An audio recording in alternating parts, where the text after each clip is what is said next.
sœurs, madame, monsieur, mes chers amis internautes, bonjour et bienvenue à l'église protestante évangélique de Philadelphie. Ici votre bien-aimé, pasteur Célestin Zouga.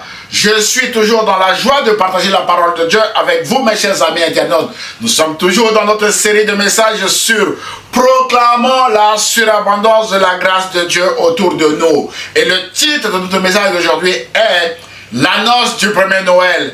Un message d'espoir pour le peuple de Dieu. Mes chers amis internautes, frères et sœurs, le premier Noël était et reste encore une grâce infinie de Dieu. En effet, avant le premier Noël, le peuple de Dieu était dans l'angoisse et dans l'opprobre ou la honte parce que les ténèbres régnaient sur la terre avec des déportations par-ci et des invasions militaires par-là. Et le peuple de Dieu avait besoin de messages de paix, d'espoir et de réconfort de la part de Dieu afin de continuer à vivre sur la terre malgré les agissements destructeurs des puissances des ténèbres, mes bien-aimés. La bonne nouvelle est que Dieu a répondu favorablement aux besoins de son peuple avec la promesse de la naissance de Jésus en Ésaïe chapitre 7 verset 14 où il est écrit que « Voici, la jeune fille deviendra enceinte, elle enfantera un fils et elle lui donnera le nom d'Emmanuel qui veut dire Dieu est avec nous. » Mon frère, ma soeur, Dieu est avec vous et Dieu est aussi avec moi. Et en Ésaïe chapitre 8 verset 23 jusqu'à 9 verset 5, Dieu décrète que les ténèbres ne régneront pas toujours sur la terre où il y a maintenant des angoisses. On souligne angoisse, mes bien-aimés. Si les temps passés ont couvert d'opprobre ou de honte le pays de Zabulon et le pays de Nephtali, les temps à venir couvriront de gloire la contrée voisine de la mer, au-delà du Jourdain, le territoire des gentils ou des païens. À partir du verset 1er du chapitre 9 d'Ésaïe, il est écrit que le peuple qui marchait dans les ténèbres voit une grande lumière. Sur ceux qui habitaient le pays de l'ombre de la mort, une lumière resplendit, mes bien-aimés. Et au verset 5, car un enfant nous est né, un fils nous est donné, et la domination reposera sur son épaule. On l'appellera admirable conseiller, Dieu puissant, Père éternel et prince de la paix. Waouh! Mon frère, ma soeur, Jésus est l'accomplissement de ses promesses parce que Jésus est la lumière du monde. D'après Jean chapitre 8, verset 12. D'où le premier point de notre message. Les ténèbres ne régneront plus dans votre vie et dans ma vie également parce que Dieu est fidèle. Frères et sœurs, mes chers amis internautes, la promesse de la naissance de Jésus s'adressait à des personnes en souffrance dans les territoires de Zabulon et de Nephtali, situés à la frontière nord-est de la Galilée en Israël. D'après Ésaïe chapitre 8, verset 23 que nous venons de lire, les habitants de ces deux territoires étaient dans l'angoisse et dans l'opprobre ou la honte à cause de l'invasion syrienne à cette époque, mes bien-aimés. Frères et sœurs, mes chers amis internautes, l'invasion d'un pays, les guerres ou les conflits armés ne datent pas d'aujourd'hui.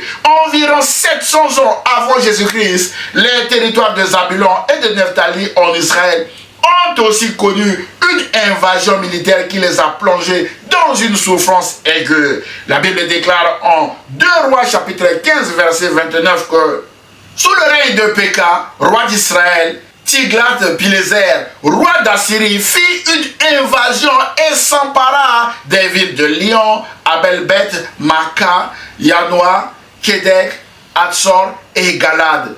Il occupa aussi la Galilée et tout le territoire de Nephtali. Il déporta les habitants en Assyrie. Waouh! Frères et sœurs, mes chers amis internautes, des forces étrangères étaient venues déplacer ou déporter de force les habitants de Zabulon et de Nephtali en Assyrie, mes bien-aimés. Et ceux qui étaient restés dans ces deux territoires étaient plongés dans la souffrance, dans la honte et dans l'opprobre à cause de l'oppression dont ils étaient victimes, mes bien-aimés. Et ils ont bien évidemment crié à Dieu. Frères et sœurs, le psalmiste déclare que quand un malheureux crie, l'Éternel entend ses cris et il le sauve de toutes ses détresses, d'après le psaume 34, verset 6. C'est ainsi que Dieu a entendu les cris de détresse de son peuple, oppressé et angoissé dans ces deux territoires, et Dieu y a répondu en donnant cette magnifique promesse au prophète Ésaïe, en Ésaïe chapitre 8, verset 23, où il est écrit que les ténèbres ne régneront pas toujours sur la terre, où il y a maintenant des angoisses. Si les temps passés ont couvert d'opprobre ou de honte le pays de Zabulon et le pays de Nephtali, les temps à venir couvriront de gloire ces deux territoires. Frères et sœurs, Dieu promet aux habitants de Zabulon et de Nephtali que cette gloire qui remplissait le tabernacle, cette gloire qui les protégeait et qui les guidait dans le désert pendant l'exode, prendra une forme humaine, comme il est écrit en Ésaïe chapitre 7 verset 14 que nous avons lu tout à l'heure. Voici, la jeune fille deviendra enceinte, elle enfantera un fils et elle lui donnera le nom d'Emmanuel, qui veut dire Dieu est avec nous, mes bien-aimés de le Seigneur. Et en Ésaïe chapitre 9 verset 5, il est écrit que car un enfant nous est né, un fils nous est donné, et la domination reposera sur son épaule. On l'appellera admirable conseiller, Dieu puissant, Père éternel et prince de la paix. Mes chers amis internautes, frères et sœurs, 700 ans plus tard, les évangiles nous confirment l'accomplissement de ces promesses avec Marie, une jeune fille vierge qui donna naissance à l'enfant Jésus grâce à l'action monergique du Saint-Esprit. Et c'est dans les territoires de Zabulon et de Nephtali que Jésus a commencé son ministère. Mais bien aimé, la Bible déclare en Matthieu chapitre 4 verset 12 à 17 que Jésus quitta Nazareth et vint demeurer à Capernaum, situé près de la mer, dans le territoire de Zabulon et de Nephtali, afin que s'accomplisse ce qui avait été annoncé par Ésaïe le prophète.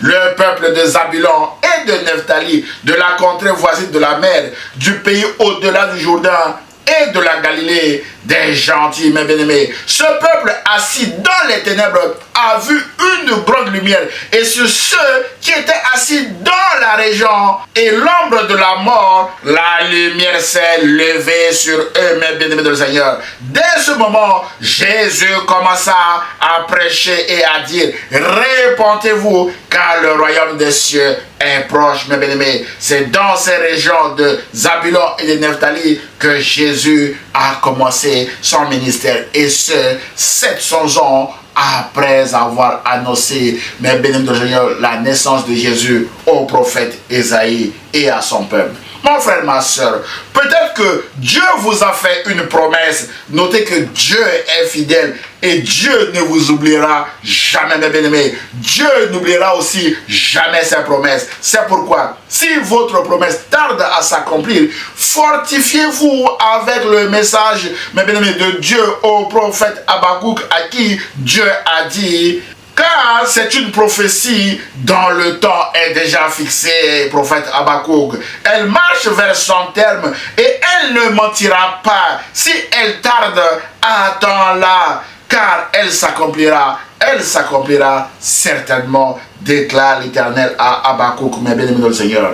Frères et sœurs, votre promesse s'accomplira certainement, car Dieu est fidèle et Dieu ne ment jamais. L'auteur de l'Épître aux Hébreux déclare qu'il est impossible que Dieu mente, d'après Hébreux chapitre 6 verset 18. Autrement dit, Dieu est fidèle, mes bien-aimés. Ce qu'il promet, il l'accomplit. Ce qu'il décrète, il réalise, et Dieu ne recule jamais derrière sa parole. Voilà le message d'espoir et de réconfort qui donne de l'espérance à tous ceux qui sont actuellement en situation de souffrance ou dans la honte pour une quelconque raison, mes bien-aimés de le Seigneur, que ce soit comme les gens de Zabulon et de Nephtali, mes bien-aimés, qui avaient honte et qui vivaient dans l'angoisse, mes bien-aimés de le Seigneur. Et ce message vous encourage à placer votre confiance en Dieu et en Dieu seul.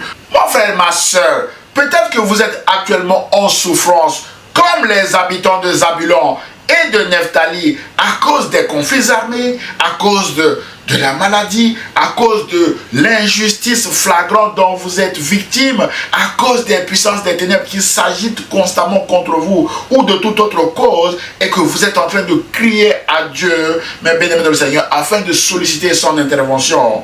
Mon frère, ma soeur, quand un malheureux crie, Dieu entend ses cris. Dieu a entendu vos cris, comme il a entendu les cris des habitants de Zabulon et de Nephtali. Alors, prenez courage, car Dieu est fidèle et Dieu ne vous abandonnera jamais, comme il n'a pas abandonné les gens de Zabulon et de Nephtali en leur envoyant Jésus-Christ qui est la lumière du monde afin de les éclairer. Et c'est ce que nous allons voir maintenant dans le deuxième et dernier point de ce message. Point numéro 2, les ténèbres ne régneront pas dans votre vie, mon frère, ma soeur, parce que Jésus est la lumière du monde. Frères et sœurs, mes chers amis internautes, la Bible déclare en Ésaïe chapitre 9, verset 1er que le peuple qui marchait dans les ténèbres voit une grande lumière. Sur ceux qui habitaient le pays de l'ombre de la mort, on souligne le nom de ce pays, le pays de l'ombre de la mort, une lumière resplendit. Et cette lumière est Jésus-Christ.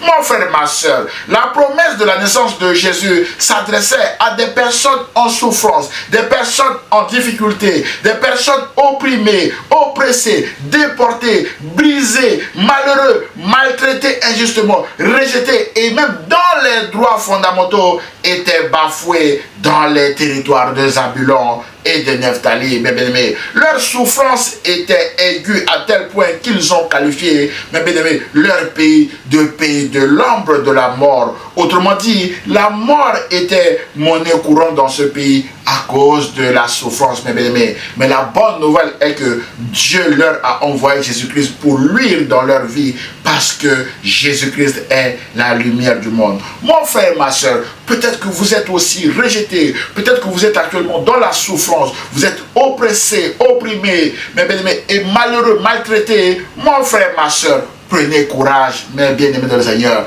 Jésus-Christ est là également pour vous éclairer et luire dans votre vie afin que les ténèbres puissent s'enfuir, mes bien-aimés dans le Seigneur. Frères et sœurs, Jésus est la lumière du monde. L'apôtre Jean, dans son prologue, présente Jésus comme étant la parole faite chair et aussi la véritable lumière qui éclaire tout homme, mes bien-aimés. La Bible déclare en Jean chapitre 1er, verset 1 à 9 que au commencement était la parole, et la parole était avec Dieu, et la parole était Dieu. En elle était la vie, et la vie était la lumière des hommes. La lumière, lui, dans les ténèbres, et les ténèbres ne l'ont point reçue. Verset 9. Cette lumière était la véritable lumière qui, en venant dans le monde, éclaire tout homme. Jésus est la véritable lumière qui, en venant dans le monde, éclaire tout homme. Mon frère, ma soeur, Jésus-Christ est cette véritable lumière qui vient vers vous aujourd'hui, en cette période de Noël, mes bien-aimés. Jésus a dit, en Jean chapitre 8, verset 12, que je suis la lumière du monde. Celui qui me suit ne marchera pas dans les ténèbres, mais il aura la lumière de la vie. Jésus veut vous donner aussi sa lumière afin que vous aussi, vous brillez dans ce monde comme des flambeaux portant la parole de vie. Mon frère, ma soeur, pour vous aider à vous rapprocher de Jésus, notez que Jésus a brillé par son étoile qui brillait dès sa naissance, mes bien-aimés. Jésus a brillé par son amour envers les riches en allant chez Zachée, mes bien-aimés. C'est ce que nous avons étudié la semaine dernière. Jésus a brillé par son amour envers les pauvres en félicitant la pauvre femme veuve qui a donné en offrande tout ce qu'elle possédait alors que les autres ne donnaient que leur superflu. D'après Marc chapitre 12, versets 43 à 44. Jésus a aussi brillé par son intégrité en payant l'impôt du temple. D'après Matthieu chapitre 17, verset 24 à 27. Jésus a brillé par sa justice en séparant les affaires de César des affaires de Dieu, en déclarant à César ce qui est à César et à Dieu ce qui est à Dieu. D'après Luc chapitre 20, verset 25. Jésus a brillé par sa compassion en pleurant avec les sœurs de Lazare, Marthe et Marie, et en ressuscitant Lazare. Jésus a brillé aussi par sa compassion en ressuscitant le fils unique de la veuve de Naïn, et tous ceux qui étaient là ont crié: Emmanuel est là, un grand prophète est apparu parmi nous. Dieu est venu prendre soin de son peuple. Mon frère, ma soeur, Jésus veut briller aussi aujourd'hui dans votre vie, mes bien-aimés de Seigneur. Jésus a brillé par son ministère, en guérissant les malades, en délivrant des démoniaques, en ouvrant les yeux des aveugles, en parlant au vent pour apaiser le vent, en parlant à la tempête pour apaiser la tempête, en parlant, mes bien-aimés de Seigneur, à l'eau, en marchant lui-même sur l'eau. Jésus a brillé par son obéissance en allant à la croix, mes bien-aimés, et la mort de la croix, il a vaincu, mes bien-aimés. Jésus a brillé par sa résurrection et son élévation au ciel, au titre de Seigneur pour l'éternité. Waouh! Mon frère, ma soeur, Jésus-Christ est Seigneur et Jésus-Christ brille encore et encore comme Seigneur. Mon frère, ma soeur, Jésus brille encore aujourd'hui parce qu'il est aussi l'étoile du matin et Jésus brillera encore et encore par son retour imminent comme roi pour juger le monde. Jésus a dit à l'église de Philadelphie, dont nous portons le nom, que je viens bientôt. Mon frère, ma soeur, Jésus brille encore et encore et les ténèbres, mes bien-aimés, ne règnent plus et ne régneront plus jamais dans la vie de ceux qui croient en lui, parce que Jésus-Christ est la lumière du monde. Et la question pour vous aujourd'hui est, êtes-vous prêts ou prête pour le retour de Jésus, mes bien-aimés dans le Seigneur? Mon frère, ma soeur, une vie sans Jésus est une vie sans lumière. Une vie sans Jésus est synonyme de mort éternelle, parce que la lumière est la vie, mes bien-aimés. Si vous n'avez pas de lumière, vous n'avez pas de vie. C'est pourquoi Jésus vous lance cet appel de grâce aujourd'hui à travers ce message, en vous disant qu'il veut être cette lumière qui va luire aussi dans votre vie pour vous éclairer. L'apôtre Jean a dit en Jean chapitre 1 verset 11 à 13 que elle, c'est-à-dire cette lumière qui est Jésus-Christ, est venue chez les siens et les siens ne l'ont point reçu. Mais à tous ceux qui l'ont reçu, à ceux qui croient en son nom, elle a donné le pouvoir de devenir enfants de Dieu, lesquels sont nés non du sang, ni de la volonté de la chair, ni de la volonté de l'homme, mais de Dieu, mes bien-aimés de le Seigneur. Mon frère, ma soeur, Jésus veut que vous deveniez aujourd'hui même enfants de Dieu afin d'échapper au jugement de son Père. Car Jésus a déjà payé le prix à la croix pour tous ceux qui l'ont accepté comme leur Seigneur et leur Sauveur. À la croix, Jésus a déclaré que tout est accompli. Autrement dit, la rançon pour vous a été payée, mes bien-aimés de le Seigneur. C'est pourquoi Jésus veut faire de vous aujourd'hui enfants de Dieu. La Bible dit en Jean chapitre 3 verset 16 que car Dieu a tant aimé le monde qu'il a donné son Fils unique, afin que quiconque croit en lui ne périsse point, mais qu'il ait la vie éternelle. Verset 17. Dieu en effet n'a pas envoyé son Fils dans le monde pour qu'il juge le monde, mais pour que le monde soit sauvé par lui. Celui qui croit en lui n'est point jugé, mais celui qui ne croit pas est déjà jugé, parce qu'il n'a pas cru au nom du Fils unique de Dieu. Mon frère, ma soeur, crois au Seigneur Jésus et tu seras sauvé, toi et ta famille. D'après Actes chapitre 16 verset 31, c'est alors que les ténèbres ne régneront plus sur votre vie, parce que vous appartenez à Jésus qui est la lumière du monde. Et vous aussi, vous êtes la lumière du monde, déclare Jésus en Matthieu chapitre 5 verset 14. Et comme lumière du monde, vous devez briller dans ce monde comme des flambeaux portant la parole de vie, mes bien-aimés de le Seigneur. Voilà, mes bien-aimés de le Seigneur, les bienfaits d'accepter Jésus-Christ comme votre Seigneur et Sauveur, mes bien-aimés de le Seigneur. En conclusion de notre message, mon frère, ma soeur, l'annonce du premier Noël est un message de paix, un message d'espoir et un message de réconfort de la part de Dieu à son peuple qui était en souffrance, qui était dans l'angoisse et dans l'opprobre ou la honte dans les territoires de Zabulon ou de Nephtali. Peut-être que vous aussi, vous êtes actuellement en souffrance. Peut-être que vous aussi, vous manquez de paix. Mon frère, ma soeur, ce message est aussi pour vous. Et Dieu dit au prophète Ésaïe, au chapitre 35, verset 4 à 6 que dites à ceux qui ont le cœur troublé, prenez courage, ne craignez point, voici votre Dieu. La vengeance viendra, la rétribution de Dieu, il viendra lui-même et vous sauvera. On souligne sauvera. Alors s'ouvriront les yeux des aveugles, s'ouvriront les oreilles des sourds. Alors le boiteux sautera comme un cerf et la langue du muet éclatera de joie. Mon frère, ma soeur, Jésus a ouvert les yeux des aveugles, au rang desquels nous pouvons citer Bartimée. Les sourds ont entendu, mes bien-aimés de le Seigneur, sous les ordres de Jésus. Les paralytiques également, mes bien-aimés de le Seigneur, se sont levés et ont marché sur un mot de Jésus. Voilà ce que Jésus a accompli dans la vie de ses contemporains. Mon frère, ma soeur, ce message, mes bien-aimés, est encore d'actualité aujourd'hui parce qu'il y a encore la souffrance, la guerre, les invasions militaires sur la terre et des gens qui ont perdu tout espoir de vivre, mes bien-aimés de Seigneur. Peut-être que c'est votre cas actuellement, mes bien-aimés.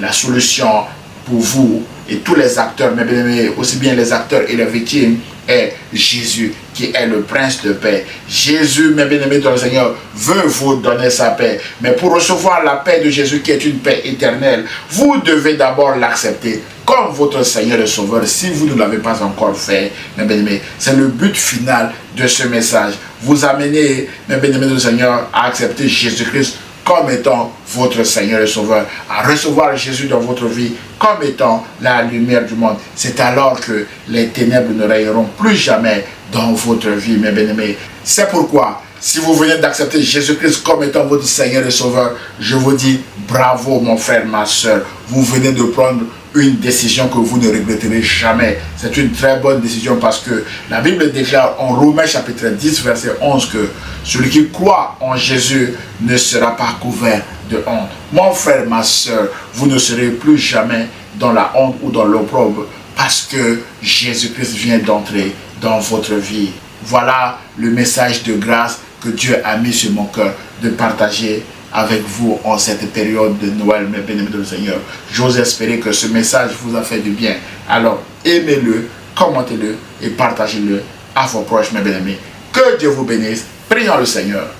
Seigneur Jésus, je prie afin que tu luises dans la vie de mon frère ou de ma soeur qui vient de t'accepter comme son Seigneur et comme son Sauveur. Et je prie au nom de Jésus-Christ et l'Église protestante évangélique Philadelphie répond Amen. Frères et sœurs, mes chers amis internautes, si vous avez été bénis par ce message, merci de le liker et de le partager à vos proches afin de les bénir également. Pour nous connaître, merci de visiter notre site internet Église Philadelphie 78500.com, mes bien-aimés. Vous pouvez nous envoyer via ce site vos sujets de prière à Église Philadelphie 78500@gmail.com. Vous avez tous les liens en bas de cette vidéo pour nous soutenir ou pour nous contacter, mes bien-aimés, et nous aurons le plaisir de vous répondre et surtout de prier pour vous. N'hésitez pas de vous abonner à notre chaîne YouTube ou à notre page Facebook afin de recevoir des alertes sur nos prochains messages. À dimanche prochain à 10 h sur la page Facebook ou sur la chaîne YouTube de l'Église protestante évangélique Philadelphie. Et ce, si Dieu le veut. À très bientôt, mes chers amis internautes. Au revoir.